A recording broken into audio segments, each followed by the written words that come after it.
20% ছাড় দিয়ে বিক্রি করা একটি জ্যামিতি বাক্সের বিক্রয় মূল্য হয় 48 টাকা।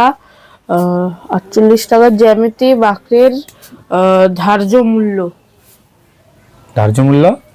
ধার্য মূল্য কত? ধার্য মূল্য মানে কি জানি না স্যার। ধার্য মূল্য মানে বুঝিস না? না। তোর দোকান আছে, তুই বুঝিস না? মনে কর একটা খাতায় বিক্রি করতেছিস, তো খাতাটার পিছনে লেখা আছে 70 টাকা, ঠিক আছে? তাহলে 70 টাকা লেখা আছে। এবার তোর বাবা বললো না এটা 60 টাকা বিক্রি করবি। এবার 60 টাকা বিক্রি করলি, আবার দেখা গেলো তার মধ্যেও লাভ আছে তোদের। তা আমরা দেখি ওই জিনিসটা আরো কম দামে কিনছিল, তাহলে কত গন্ডগোল। সেটা আমি নিয়মটা বলে দিচ্ছি। এই খাতার উপরে যত টাকা দাম লেখা আছে সেটাকে বলে লিখিত মূল্য। কি মূল্য? লিখিত মূল্য। 70 টাকা। এবার তোর বাবা বললো ওটাকে 10 টাকা কম দিয়ে 60 টাকা বিক্রি করা যাবে, তার মানে ওটা ধার্য মূল্য 60 টাকা। তোর বাবার এটা ধার্য কত রাখলো? 60 টাকা। তখন দোকানদার মনে কর দাম দর করে আরো কিন্তু কমাতে পারে ইচ্ছা করলে। 60 টাকা দেখা গেলো 55 টাকা তো বিক্রি করতে বাধ্য হইলো, 5 টাকার আর লাভ থাকবে। তখন ওই ধার্য মূল্যটা কিন্তু কমে গেল আরো। কিন্তু ওইটাকে আবার বিক্রয় মূল্যও বলে। কি বলে? মানে যত টাকা বিক্রি করা হয় সেটাকে বলে বিক্রয় মূল্য। ঠিক আছে? এবার অঙ্কটা দেয়। এবার 20% ছাড় দিছে। কত পার্সেন্ট ছাড়? 20%। 20% ছাড় দিছে। তো ছাড় দেওয়ার পরে তাহলে এখান থেকে তুই ক্রয় মূল্য আগের মতোই ক্রয় মূল্য আর বিক্রয় মূল্যের একটা বক্স বানা। বিক্রয় মূল্য এরকম একটা বক্স বানাবি। এবার বলছে 20% ছাড়, মানে তুই মনে কর যদি সাপোজ 100 টাকা কিনে থাকে, তাহলে বিক্রি করছে কত? বিক্রি করছে কত? তাহলে এখান থেকে 20 টাকা কম নিছিস। 100 টাকা তোর কেনা মানে ক্রয় মূল্য মনে কর, মানে ক্রয় মূল্য বললে ভুল হবে, এটা মনে করছি লিখিত মূল্যটা। কারণ ক্রয় মূল্য থেকে তো ক্রয় মূল্য তো বেচবে না, লস হয়ে যাবে, বুঝলে? এখন যে টাকাটা লেখা আছে ওটা কিন্তু ক্রয় মূল্য না, ওটা লিখিত মূল্য বলতে পারি। ঠিক আছে? মানে সেইটাই ধরে নিয়েছে মনে করো 100 টাকা, তাহলে বিক্রি করা হয়েছে 80 টাকা যদি 20% ছাড় দেওয়া হয় এই লিখিত মূল্যের উপরে। ঠিক আছে? এবার বলছি একটি জ্যামিতি বাক্সে বিক্রয় মূল্য মানে বেচা হয়েছে কত টাকা দিয়ে? বেচা হয়েছে 48 টাকা দিয়ে। ঠিক আছে? তাহলে জ্যামিতি বাক্সের এই ধার্য মূল্যটা কত? কি মূল্যটা? ধার্য মূল্য। তাহলে এটা কিন্তু ক্রয় মূল্য লেখা যাবে না, কি লিখতে হবে? ধার্য মূল্য। ধার্য মূল্য। কোন ক্রয় মূল্য কিন্তু আরো কম, 100 টাকা থেকে আরো কম। না দোকানদার লাভ না হলে সংসার চলবে না, চলবে না। তাহলে ওই ক্রয় মূল্যের জায়গায় কি লিখবো? ধার্য। তাহলে ধার্য মূল্য কি জিনিস, ক্রয় মূল্য কি জিনিস বুঝতেছিস? না বুঝলে বল, আরো ক্লিয়ার করে দিচ্ছি। বুঝছি স্যার। কোম্পানি থেকে যেটা লেখা আসবে ওটা লিখিত মূল্য। লিখিত মূল্য বা ধার্য মূল্য? ধার্য মূল্য। লিখিত মূল্য বলে বা ধার্য মূল্য বলে কোম্পানি থেকে যেটা লেখা থাকে। ঠিক আছে? তাহলে জ্যামিতি বক্সটা বিক্রি করা হয়েছে 48 টাকাতে, তাহলে ধার্য মূল্য কত রাখছে তোর বাবা? ধার্য মূল্যটা কিন্তু বক্সের উপরে যা লেখা আছে তার থেকেও কম থাকবে। ঠিক আছে? আর বক্সের মধ্যে যা লেখা থাকে ওটা হচ্ছে ম্যাক্সিমাম রিটেল প্রাইস। তার মানে কি ওই দামটার থেকেও বেশি দাম নেওয়া যাবে না। মনে কর ওই দামটা হচ্ছে সবচেয়ে বেশি হাই লেভেলের দাম থাকে ওইটা। ঠিক আছে?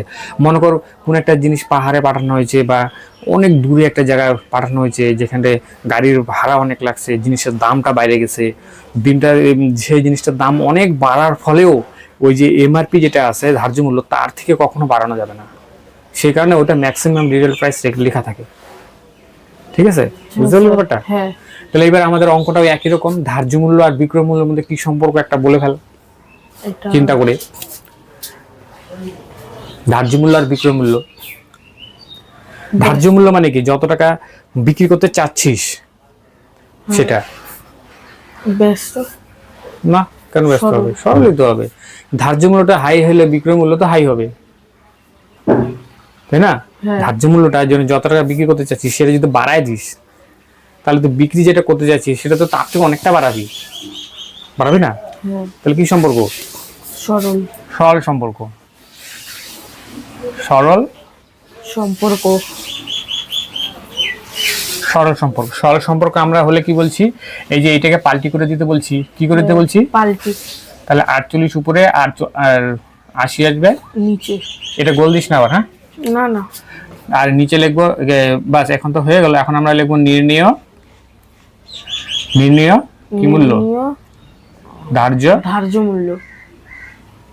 মূল্য, নির্ণেয় ধার্য মূল্য। তাহলে 48 আছে, এখানে 48 লিখবি, আর নিচে 80 আছে, গুণ একটা সংখ্যায় যে বাইচে গেছে কত, 100 এবার আমাদের কাটাকাটি শুরু হয়ে যাবে। এখন যদি বলিস স্যার এই শূন্য কাটেন, এটাকে যদি আবার 2 দিয়ে ভাগ করি, 2 দিয়ে ভাগ করলে 5, এটাকে 2 দিয়ে ভাগ করি যদি 4 হয়, 4 দিয়ে ভাগ করে এটা কাটলাম, 4 একে 4, 4 দুগুণে 8, তাহলে 12 আসলো। 12 আর এদিকে 5, কত হয়, 5 12 60। এটাই উত্তর। কোন জায়গাটা বুঝিস না তুই বল। ধার্য মূল্য, ঠিক আছে, ক্রয় মূল্য, বিক্রয় মূল্য, লিখিত মূল্য, মুদ্রিত মূল্য, এই জিনিসগুলো কিন্তু গুলিয়ে ফেলিস না, কিন্তু এগুলো দিয়েই কিন্তু আজকে এই চ্যাপ্টারে আমাদের অঙ্কগুলো হচ্ছে। কোনো অসুবিধা থাকলে বল, আমি নাহলে আরেকবার বলে দিতে পারি। আরেকবার বুঝাই দাও স্যার। আরেকবার বলে দিচ্ছি, বলছে 20% ছাড় দিয়ে বিক্রি করায় একটি জ্যামিতি বাক্সের বিক্রয় মূল্য হয় 48 টাকা। হ্যাঁ, তার মানে 20% ছাড় যদি দেওয়া হয়, 20% ছাড়, তার মানে কি 20 টাকা কম। তাহলে আমি যদি ধার্য মূল্য 100 টাকা হয়, তার থেকে 20 টাকা কম 80 টাকা, ঠিক আছে। তাহলে এইরকমই একটা জ্যামিতি বক্স 48 টাকা বিক্রি করা হয়েছে 20% ছাড় দিয়ে, তাহলে 48 টাকা হইলো। তাহলে ধার্য মূল্য কত, তাহলে এই পাশেটা বের করবো, ঐকিক নিয়মে বের হয়ে যাবে। কিন্তু ঐকিক নিয়ম যেহেতু চলে না আমাদের এখন, সেজন্য আমাদের যে স্কুলে যে নিয়মটা চলে সেই নিয়মটাই করতে হবে। আচ্ছা, ত্রৈরাশিক বলে এটাকে, ত্রৈরাশিক নিয়ম এটা। ঐকিক নিয়ম তো এখন তোমাদের উঁচু ক্লাসে চলবে না, ঐকিক নিয়ম তো নিচু ক্লাসে চলে, সেজন্য এই নিয়মটা করবে।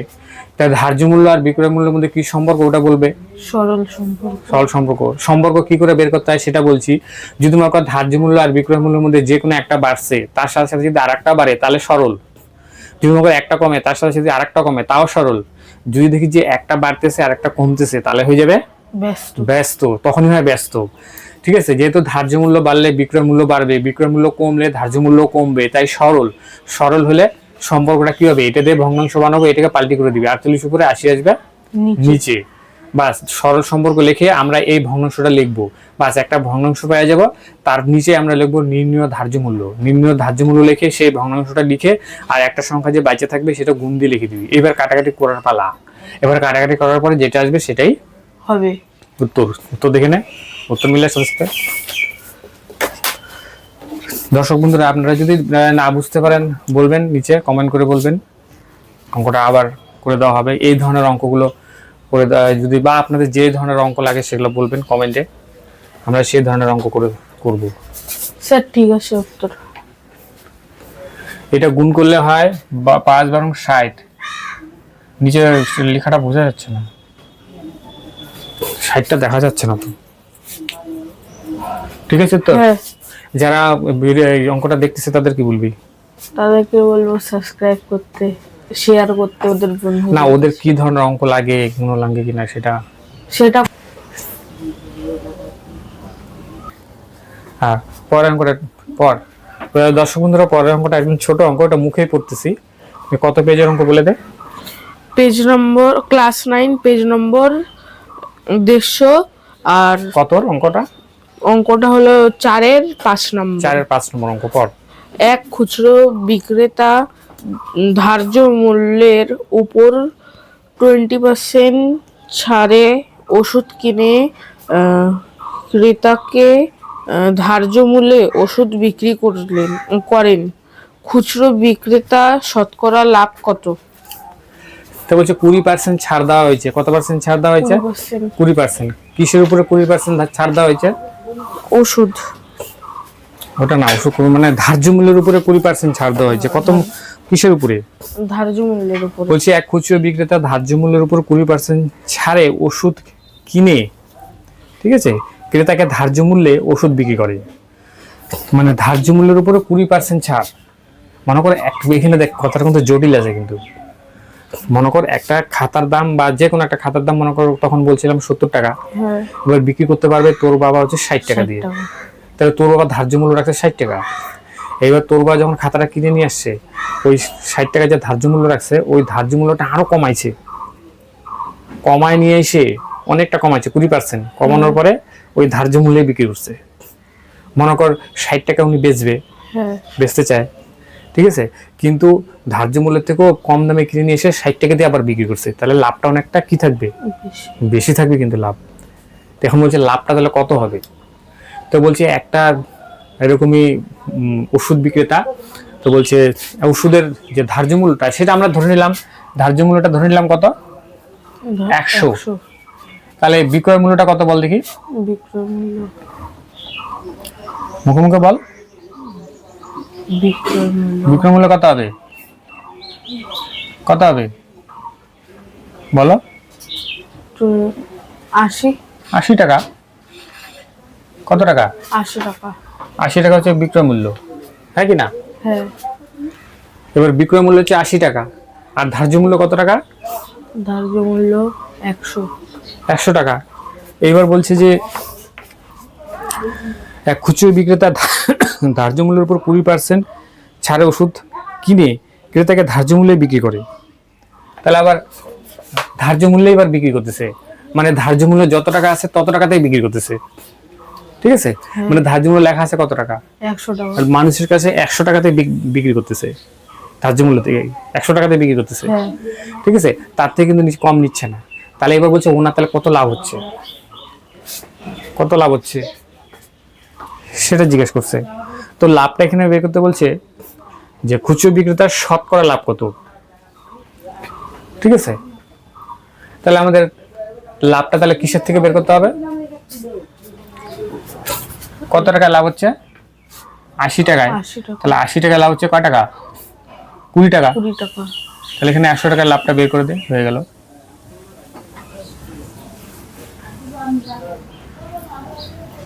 এটা বিক্রয় মূল্য, কি সম্পর্ক হবে, সরল। এটাও সরল হবে।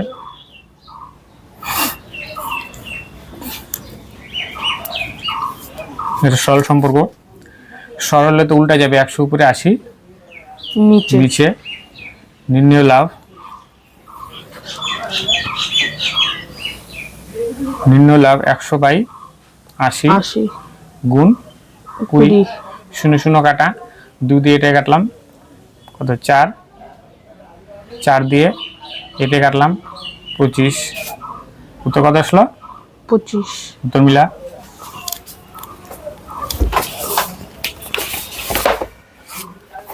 আপনাদের কি ধরনের অঙ্ক লাগে আপনারা বলবেন। আজকে ভিডিওটা এই পর্যন্তই থাকবে, দেখি উত্তরটা কত মিলে কিনা।